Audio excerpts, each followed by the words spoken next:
Hi everyone, welcome to this little two-part field of view series. So in this first episode we'll work on setting up the system to be able to detect which of the targets are visible to the character at any given moment. And then in the second episode we'll work on actually drawing a little representation of the character's field of view. So just a quick outline of how the system will work.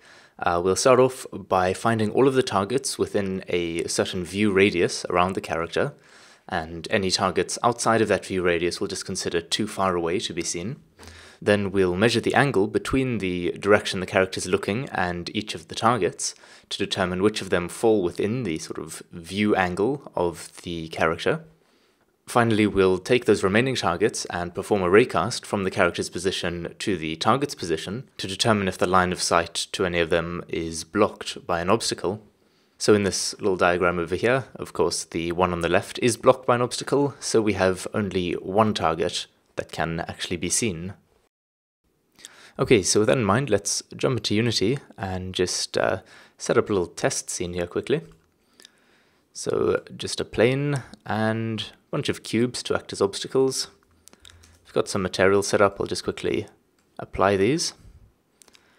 And you can just scatter a couple of these obstacles around the map, just rotate, scale them randomly. Alright, that ought to do it. Just got to create a little empty game object. Call this obstacles and can just organize all of these different obstacle objects under that. And I'll just go into my main camera, rotate that 90 degrees and just set it up so that it's looking down on the map. Can maybe just set this to orthographic mode. Just zoom that out a tiny bit. And then let's maybe create a capsule for our character. Is quite big compared to the map, so I'm just going to grab the plane and the obstacles and just scale these up. Alright, that looks better. I just want to zoom out the main camera now quickly. Something like that. So I'll call this the character. We can duplicate that and call this the target. So just add a target material to that. And also just scatter these around the map. Okay. Once again, I'm just going to make a little empty game object, maybe call this targets, and just keep everything nice and organized, parent those to that. So we're going to want to have a separate layer for the obstacles and the targets. So let's go ahead and say add layer, call the one obstacles and the next targets. So if we just quickly select all of our obstacles here, we can say layer, obstacles, and likewise for the targets, select those all and choose targets. Okay, then we're going to want to create a new C# script. So we're going to want something to just be able to move our character around so that we can test things out. So we'll just call this the controller. And then we can create another C# script and maybe call this something like field of view. Alright, and we can just select these both and drag this onto the character. While we're here, I'll just add in a little rigid body component so that we can collide with obstacles, and I'll just freeze the rotation on all three axes since I don't want the character falling over. Let's just make sure that these are all actually above ground level. Just move them up. Okay. And let's open the controller script and just set up something super simple. But I want to get a reference to our rigid body. Rigid body, rigid body. We also want a reference to the main camera, so we can just say camera, call this the view camera. Alright, and then in the start method we'll just assign those. So rigid body is equal to get component of type rigid body. And view camera we can set to camera.main. Then in the update method we'll want to find the position of the mouse in world space. So we can just say vector3 mouse position is equal to And here we use our view camera to get the screen to world point conversion method. So we want to pass in a new vector3 with input dot mouse position dot x for the x-axis, input dot mouse position dot y for the y-axis, and then for the z-axis we just want to specify the distance of the view camera from the ground plane. So just view camera dot transform dot position dot y. That's not necessary if you're using an orthographic camera like I am, but in case you want to use a perspective camera, we'll just add that in. Then we'll want to rotate the character to look at the mouse position. So we can just say transform dot look at mouse position. We want to make sure that the mouse position is level with the character though, so that the character doesn't have to sort of bend to look at it. So we can just add vector3 dot up multiplied by the transform's position on the y-axis. Finally, we want to actually move around. So let's create a little vector3 to store our velocity in. And let's also make a public float so we can set our move speed. And maybe just set that equal to 6 by default. So we'll say velocity is equal to a new vector3, and we'll just get input from the horizontal axis for the x-axis and input from the vertical axis for the y-axis. We'll want to normalize this and multiply it by the move speed. Okay, so since we need to move rigid bodies in the fixed update method, let's create that. Fixed update. Can just say rigid body dot move position, and our new position will be our old position plus the velocity multiplied by time dot fixed delta time. Okay, so for anyone who downloaded the starting file and skipped ahead, what we've got set up now is a character that can walk around the map, and the map consists of a bunch of obstacles, each with an obstacle layer applied, and a bunch of targets with a target layer applied. Okay, so with that out of the way, we can begin work on the field of view script. So let's start out with two public floats, one to define the view radius, and another to define the view angle. Now, it would be very helpful to have a method which could take in an angle and then just spit out the direction of that angle. So let's make a public method returning a vector3, call this direction from angle. So this can take in a float, and we can just call this angle, maybe specify that the angle should be given in degrees. All right, we're going to be using trigonometry to figure this out. So one thing we should just keep in mind is that when we're doing trigonometry, we usually think of a unit circle with 0 over here going around anti-clockwise 90 degrees, 180 degrees, 270 degrees. Whereas, of course, in Unity, 0 degrees starts over here, and we move around the circle clockwise 90, 180, and 270. So if we call our angle in Unity x, then in order to convert it to the angle that we'll be using for trigonometry, we'll want to say 90 minus x. So we can see, for example, that 90 minus 0 equals 90, 90 minus 90 equals 0, and here it's the same sort of thing, 90 minus 180 equals negative 90, or in other words 270, and 90 minus 270 equals negative 180, which of course is the same thing as 180. Now, since the sine of 90 minus x is the same thing as simply the cosine of x, all that this actually ends up meaning is that when we're using an angle of an object in Unity, we're going to swap around sine and cosine.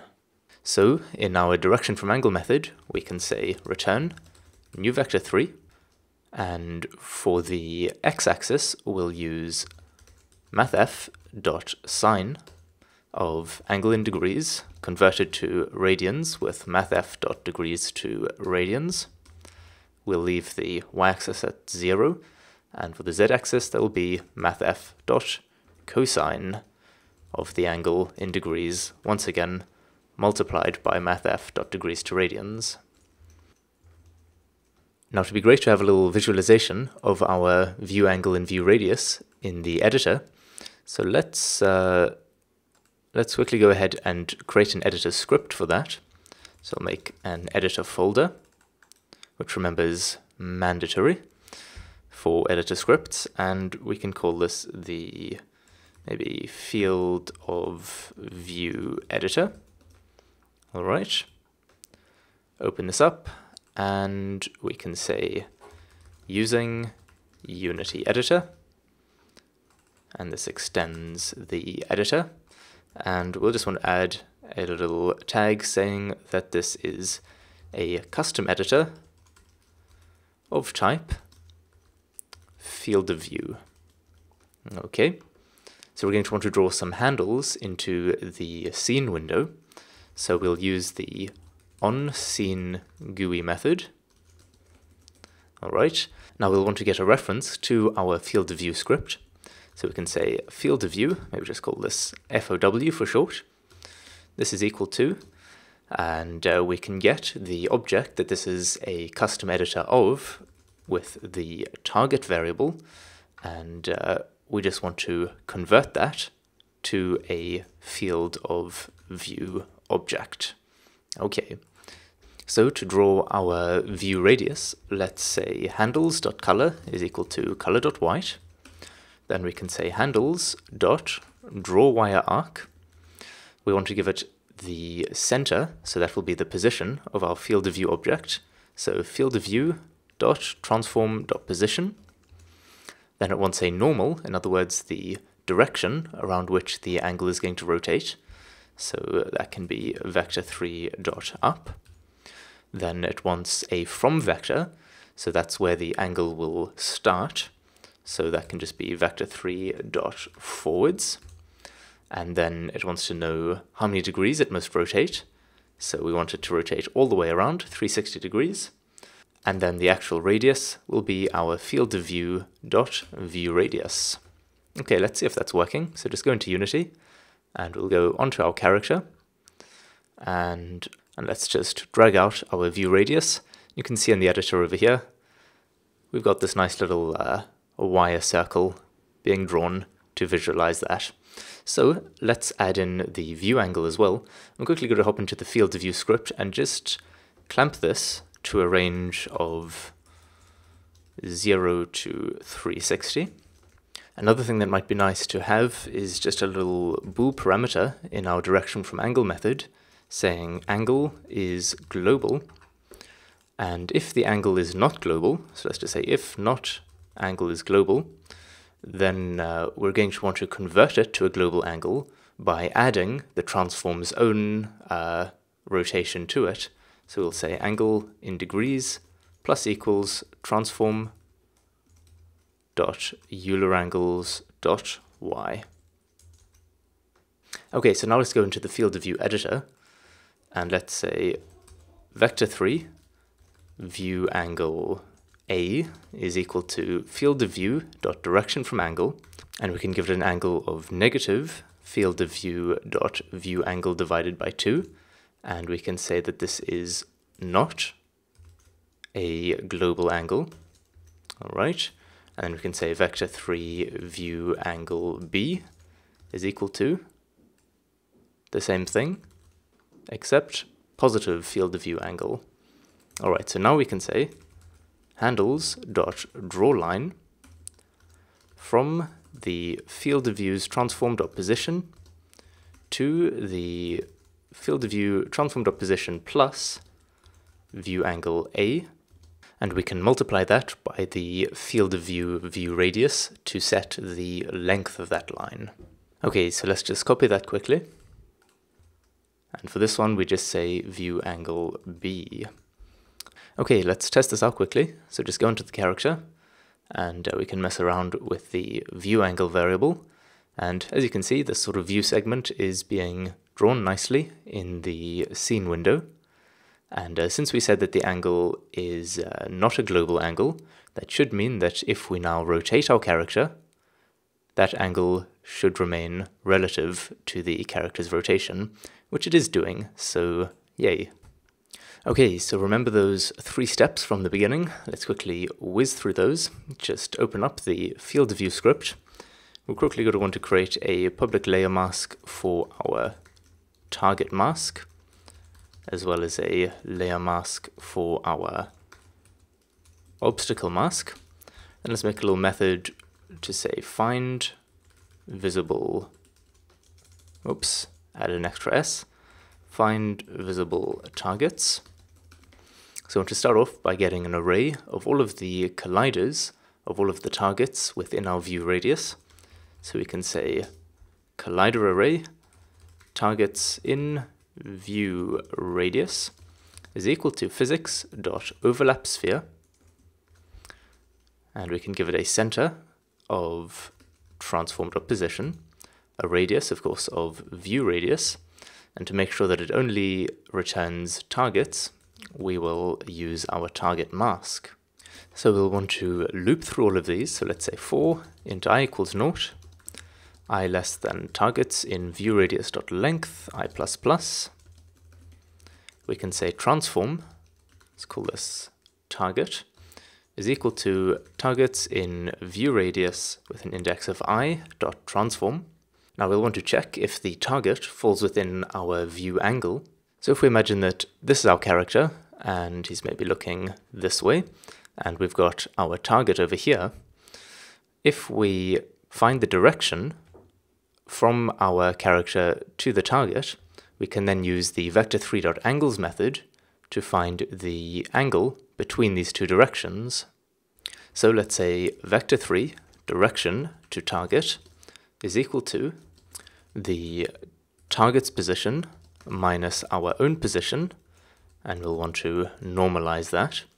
Then we can say that if vector3.angle between the direction we're looking, so transform.forward, and the direction to the target, if that angle is less than the view angle over 2, then we'll know that the target is within our view angle, and we'll just want to perform the last step, which is to see if there's an obstacle between our character and the target. So let's start by calculating the distance to the target. So we can just say vector3.distance, pass in our position and the target's position, and we can say if we don't collide with anything when we perform a raycast from our own position towards the target with a distance of distance to target and a layer mask of obstacle mask, then that will mean that there are no obstacles in the way, and thus we can see the target. So since we're not actually creating a game yet here, we don't have anything in particular that we want to do with the target once we see it, but perhaps we can just maintain a list of all of the targets that are currently in view. So we can say using system.collections.generic, and we can have a little public list of type transform, call this visible targets, so that equal to a new list of transforms, and when we see a new transform, we can just say visible targets.add target.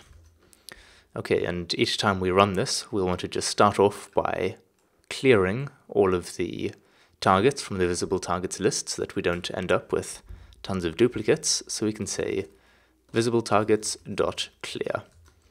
Okay, so all that remains to be done is to actually call this method. So we maybe want to do that from a coroutine. So let's make a little I enumerator, call this find targets with delay.